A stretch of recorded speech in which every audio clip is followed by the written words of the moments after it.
Shalom mes frères et sœurs. Aujourd'hui, mardi 15 mars 2022, nous sommes toujours rassemblés autour du thème d'enseignement, les caractéristiques de la saine doctrine du Christ. Alors, à ce deuxième jour, nous allons ensemble méditer le sous-thème intitulé « Trois racines fondamentales de la saine doctrine de Christ ». Mes frères, mes sœurs, nous allons confier ensemble ce moment à notre Dieu, le Paraclet. Nous allons lui recommander ce moment afin qu'il puisse venir prendre le devant des choses. Parce que vous et moi, nous sommes d'accord, sans Dieu, nous ne pouvons rien et c'est lui seul qui est notre force, notre bouclier et notre soutien. Alors, Père éternel, mon Dieu, je te bénis. Je te bénis pour ton œuvre, priorité à l'évangile. Seigneur, je te rends grâce, je te remercie. Je te remercie pour ton serviteur, celui-là même à qui tu as donné ta dose d'onction. Et Seigneur, je te bénis pour son amour et son humilité. Lui qui n'a pas regardé nos faiblesses, nos bassesses, nos manques d'intelligence ou encore, Seigneur, nos petitesses, mais il a pris sur lui de nous transférer son onction, afin que, coulant dans cette onction, nous nous laissons aussi couvrir par le Saint-Esprit et de pouvoir essayer de marcher dans ses pas en faisant ce qu'il fait de mieux, qui nourrit ton peuple et qui donne une nourriture saine, qui émane même de la saine doctrine du Christ. Merci Seigneur Jésus. Merci pour sa famille. Merci pour son épouse. Merci pour ses enfants. Merci pour sa famille spirituelle, priorité à l'évangile. Merci pour mes frères et sœurs qui vont entendre cet enseignement. Que la gloire, l'honneur et l'élévation, Seigneur, te soient rendus au nom de Jésus. Amen, amen, amen. Mes frères, mes sœurs, hier, nous avons ensemble médité et nous avons essayé de manière on ne peut plus claire d'essayer de faire comprendre la notion de la saine doctrine de Christ. On a retenu que la saine doctrine ne dispense pas des enseignements falsifiés. Et Paul a même souligné dans 1 Timothée 2, verset 7, il a souligné une chose qui est fondamentale, que j'ai voulu qu'on retienne. Il dit, je dis la vérité, et il dit encore, je ne mens pas. Frères et sœurs, ça devait déjà nous faire comprendre beaucoup de choses. Et nous avons ainsi compris que la saine doctrine de Christ doit être dépourvue de tout propos mensonger et faux. On a également dit que la doctrine de Christ, c'est la dispensation de la parole de Dieu sous l'autorité de l'Esprit de Dieu. Et c'est aussi la révélation de la justice de Dieu. Aujourd'hui, le sous-thème nous interpelle sur les trois piliers qui soutiennent la doctrine ou encore la saine doctrine de Christ. En essayant de voir la saine doctrine de Christ comme un gros arbre, il est soutenu ou encore il est maintenu ou tenu fixe ou encore maintenu fixé par trois racines fondamentales. Et ces racines fondamentales-là, ce sont trois choses dans lesquelles tous les enseignements doivent être enracinés. Alors mes frères, mes sœurs, quelles sont ces trois choses dans lesquelles tous les enseignements doivent être enracinés? C'est cela le thème, c'est cela le sous-thème qui va donc nous entretenir aujourd'hui. Donc, trois racines fondamentales de la saine doctrine du Christ. En premier lieu, le premier point, ou encore la première chose dans laquelle tous les enseignements doivent être enracinés, c'est la parole de Dieu, ou encore appelée l'écriture. Alors, comme je le disais, la première des choses, c'est la parole de Dieu, ou encore l'écriture sainte. Matthieu, au chapitre 5, versets 17 à 19, nous dit ceci, je lis la parole de Dieu. Il dit, ne croyez pas que je sois venu pour abolir la loi ou les prophètes. Je suis venu non pour abolir, mais pour accomplir. Au verset 18, il dit, car je vous le dis en vérité, tant que le ciel et la terre ne passeront point, il ne disparaîtra pas de la loi un seul iota ou un seul trait de lettre jusqu'à ce que tout soit arrivé.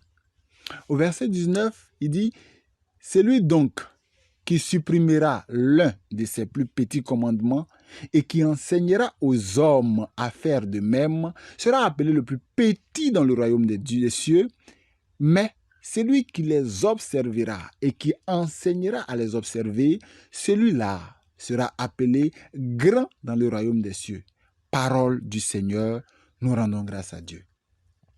Mes frères, mes sœurs, qu'est-ce que la parole de Dieu lue veut nous laisser comprendre? En fait, mes frères, est-ce que la parole nous demande ici de pratiquer les mêmes lois comme avant, comme au temps de l'Ancien Testament? Je pouvais dire ici non. Parce que dans l'Ancien Testament, effectivement, lorsque nous lisons par exemple Lévitique 1, 2 et 3, je nous donne ces passages pour nos méditations approfondies, nous découvrons en quelque sorte que l'on appelle ce qu'on appelle la loi cérémoniale. Il y a aussi ce qu'on appelle la loi civile et il y a ce qu'on pourrait appeler aussi la loi morale. Et cette loi cérémoniale-là, c'est une loi qui était propre aux Israélites, c'est-à-dire au peuple d'Israël. Elle n'a plus été nécessaire après la mort de Jésus-Christ. Et tout à l'heure, je nous ai parlé de la loi civile. Cette loi-là, vu que même au temps des peuples d'Israël, il fallait aussi qu'on vive en société. Il fallait aussi qu'ils vivent entre eux. Il y avait des lois qui pouvaient les permettre en quelque sorte de vivre en bonne symbiose.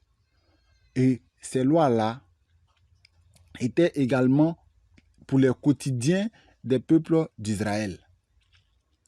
Et nous avons également parlé tout à l'heure de la loi morale.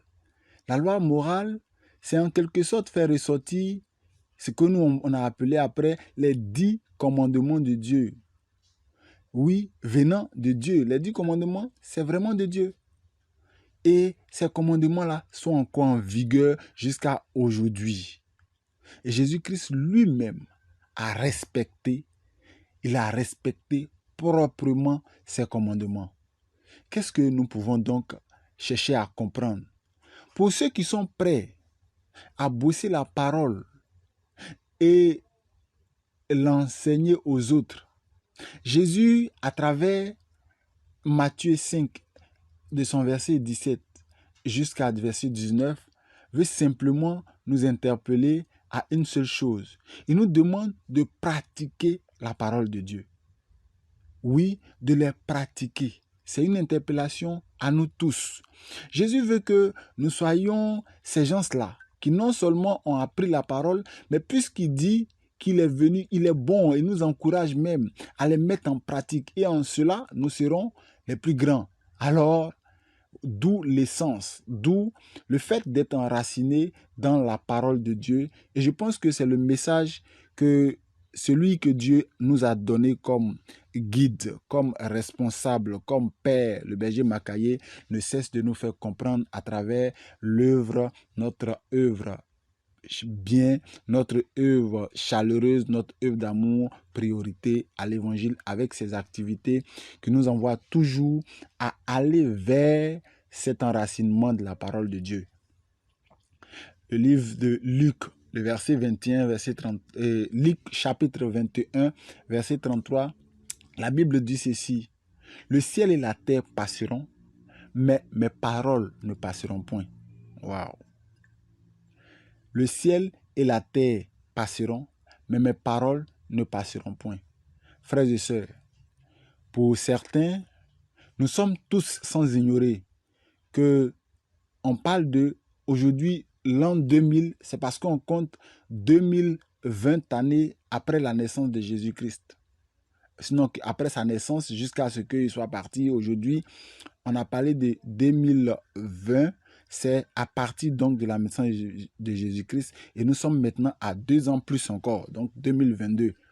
Mes frères, mes sœurs, Jésus, le même, qui avait été annoncé par les prophètes, qui dit qu'il n'est pas venu pour abolir la loi, mais qui est venu pour l'accomplir. Quand il est venu, depuis qu'il est venu jusqu'à aujourd'hui, la même parole demeure. Et Saint Luc nous dit ici que le ciel et la terre passeront, mais la parole de Dieu ne passera pas. Pourquoi encore? Voilà une raison fondamentale, une raison de plus de faire quelque chose, de pouvoir effectivement nous enraciner, parce qu'on parle ici de la saine doctrine du Christ, nous enraciner dans ces paroles. Parce que ces paroles-là sont appelées à perdurer. Ces paroles-là ne passeront jamais, ne passeront pas. Et je pense que les deux passages sont liés. Parce que lorsque nous avons lu tout à l'heure le livre de Matthieu au chapitre 5, verset 17, il nous a dit qu'il ne quitterait pas un seul iota. J'ai aimé ce petit mot. Frères et sœurs, la parole de Dieu demeure et demeurera. Voilà ce que nous devons retenir.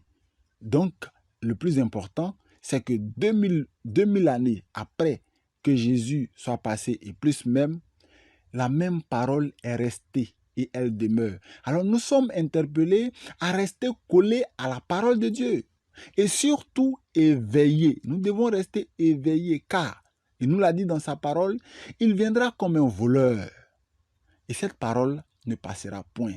Alors frères et sœurs, nous sommes interpellés et nous devons garder cela à l'esprit. Mes frères, mes sœurs, tout disciple en milieu chrétien doit prendre ses racines dans la parole de Dieu. Oui. Et ça, c'est un point fondamental qu'il faudra qu'on retienne. Tout disciple en milieu chrétien doit prendre ses racines dans la parole de Dieu. Pourquoi? Car il nous a dit, Jésus, à travers son apôtre Jean, au chapitre 1, le verset 1, il dit, au commencement était la parole. Et la parole était avec Dieu. Et la parole était Dieu. Waouh. Et en Jean au chapitre 15, le verset 5, la parole de Dieu nous dit, sans moi, vous ne pouvez rien faire. C'est Jésus qui le disait. Sans moi, vous ne pouvez rien faire. Jésus est clair.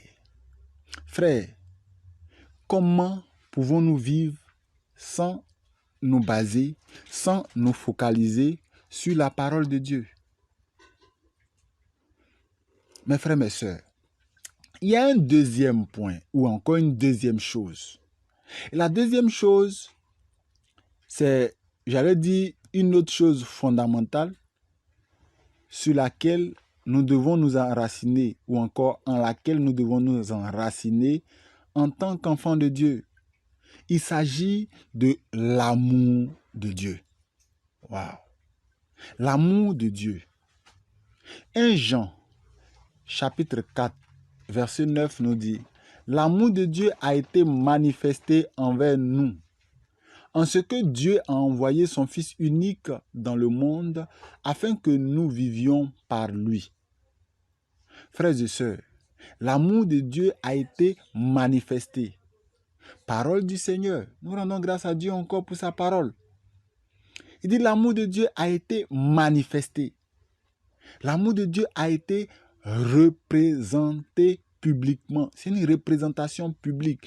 L'amour de Dieu a été rendu public envers nous, en ce que Dieu a envoyé son Fils unique dans le monde afin que nous vivions par lui. Nous nous rappelons tous de ce livre de Jean 3,16 qui dit « Dieu a tant aimé le monde qu'il a envoyé son Fils unique, afin que quiconque croit en lui ne périsse point, mais qu'il ait la vie éternelle. » Waouh! Jésus est le prototype même de l'amour de Dieu. Alors, cette chose-là, qui est fondamentale pour toi chrétien, pour moi chrétien, nous devons nous attarder là-dessus. Et nous devons savoir que nous avons besoin de cela pour une marche vraie, une marche véritable à la suite du Seigneur Jésus-Christ qui a envoyé notre berger, le berger Macaïe, et qui est en train de nous envoyer avec lui pour pouvoir annoncer sa parole. Le livre de Romains, au chapitre 13, le verset 10, il est écrit, je lis la parole de Dieu, « L'amour ne fait point de mal au prochain. » L'amour est donc l'accomplissement de la loi. Waouh! Alors, Jésus dit qu'il était venu non pas pour abolir, mais pour accomplir. Et on comprend ici clairement que cet accomplissement, c'est l'amour. Alors, c'est par l'amour que Jésus a accompli la loi. Waouh! Que Dieu bénisse sa parole. Que Dieu bénisse sa parole. Mes frères, mes sœurs, la doctrine du Christ, c'est la doctrine de l'amour. La doctrine du Christ, c'est la doctrine du salut. La doctrine du Christ, c'est la doctrine du bonheur. Mes frères, mes sœurs, aucun enseignement ne doit détruire une âme. C'est fondamental. Il ne faudrait pas qu'un enseignement soit destructeur pour une âme. Et c'est d'ailleurs la raison pour laquelle je pense que c'est un privilège, c'est un honneur de pouvoir appartenir à la famille priorité à l'évangile qui a ces bases qui sont l'unité, l'amour. Waouh! Que Dieu nous bénisse. La doctrine du Christ, c'est le témoignage de l'amour de Dieu manifesté parmi les hommes pour leur salut.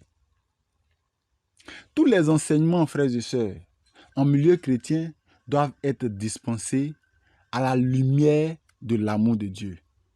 Tous les enseignements, je dis bien, tous les enseignements en milieu chrétien doivent être dispensés à la lumière de l'amour de Dieu.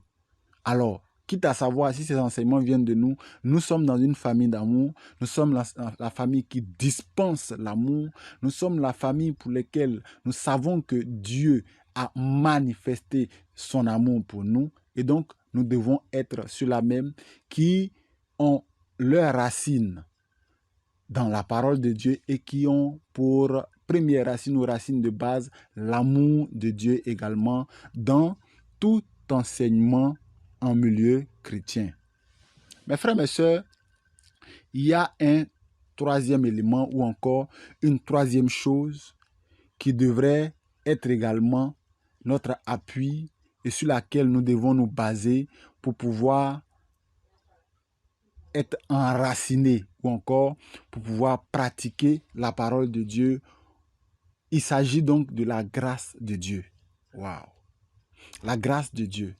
Éphésiens au chapitre 3, les versets 1 à 3 nous dit « À cause de cela, moi, Paul, le prisonnier de Christ, pour vous païens, verset 2 dit « Si du moins vous avez appris quelle est la dispensation de la grâce de Dieu qui m'a été donnée pour vous, c'est par révélation que j'ai eu connaissance du mystère sur lequel je viens d'écrire en peu de mots. » C'est par quoi? C'est par le mystère. C'est par la connaissance du mystère sur lequel je viens d'écrire en peu de mots. Il parle de quoi? La dispensation de la grâce. La dispensation de la grâce. C'est la distribution de la grâce. C'est le fait de répandre la grâce. Waouh! Seigneur Jésus, merci. Dans le livre d'Éphésiens, Éphésiens au chapitre 2, le verset 8, il dit également, car c'est par la grâce que nous, ou bien encore, c'est par la grâce que vous êtes sauvés, par le moyen de la foi. Et cela ne vient pas de vous, c'est le don de Dieu. La grâce est le don de Dieu. La grâce, c'est le don de Dieu. Et d'ailleurs, c'est pourquoi nous devons comprendre que la grâce même est définie comme quoi? Comme une faveur imméritée. Et ici, on parle d'une faveur imméritée, mais qui est donnée par Dieu. Alors, ce n'est pas une faveur comme le donnent les hommes pour dire grâce présidentielle. Non, ici, c'est une grâce qu'on ne mérite pas, mais que Dieu, le souverain sacrificateur, le sauveur des sauveurs, nous donne. Frères et sœurs, la saine doctrine du Christ, c'est la publication de la grâce divine. La saine doctrine, c'est la publication de la grâce divine, la grâce de Dieu, de cette faveur imméritée-là, mais qui vient tout droit de notre Papa Jésus, Dieu qui est amour et qui nous aime. Mes frères, mes sœurs, il y a aussi le livre de Romains qui est encore, peut être cité à titre, je vais dire, illustratif, pour nous faire comprendre encore l'essence de cette racine-là, qui est la grâce de Dieu. Romains, au chapitre 3, les versets 23 et 24 nous disent, « Car tous ont péché et sont privés de la gloire de Dieu. Et ils sont gratuitement justifiés par quoi? Par sa grâce, par le moyen de la rédemption qui est en Jésus-Christ. » Waouh! Par quoi? Gratuitement. Parole du Seigneur. Gratuitement. La parole de Dieu nous dit que nous sommes gratuitement justifiés. Par quoi? Par la grâce de Dieu. Qu'est-ce que c'est que la grâce? C'est une faveur qui est imméritée. Et par le moyen de la rédemption qui est en Jésus-Christ. La rédemption, qu'est-ce que c'est? C'est le rachat. C'est-à-dire que nous étions en train tout droit d'aller dans le faux. Mais par la grâce, qui est notre racine fondamentale, par cette grâce-là, Jésus nous rachète. Il nous ramène à la vérité. Il nous ramène, il nous rachète, il nous retire. Il nous ramène donc au bien. Mes frères, mes sœurs, je pense qu'aujourd'hui, nous avons longtemps échangé sur la parole de Dieu en ce qui concerne notre sous-thème, qui était de savoir les trois racines fondamentales de la saine doctrine du Christ. Mes frères, mes sœurs, nous avons tous su qu'il s'agissait de trois choses. Et ces trois choses ne sont simplement que la parole de Dieu ou encore l'Écriture sainte, l'amour de Dieu et la grâce de Dieu. Frères et sœurs, nous allons nous retrouver demain, Dieu voulant, pour échanger ou encore méditer sur le sous-thème « Les remarquables fruits de la proclamation de la saine doctrine du Christ ». Et le texte d'appui pour demain, c'est la première partie du moins, ça sera donc Éphésiens 5, versets 8 à 9. Mes frères, mes sœurs, bonne méditation à nous tous et que Dieu nous bénisse. Restons en prière et ne tâchez pas, n'arrêtez même pas de nous confier à Dieu parce que Dieu veut que vous priez pour nous afin que ce ne soit pas des temps simples, mais que ce soit des temps inspirés et des temps que Dieu lui-même veut pour l'édification de ses enfants que nous sommes. Shalom, shalom, shalom famille. Que Dieu vous bénisse.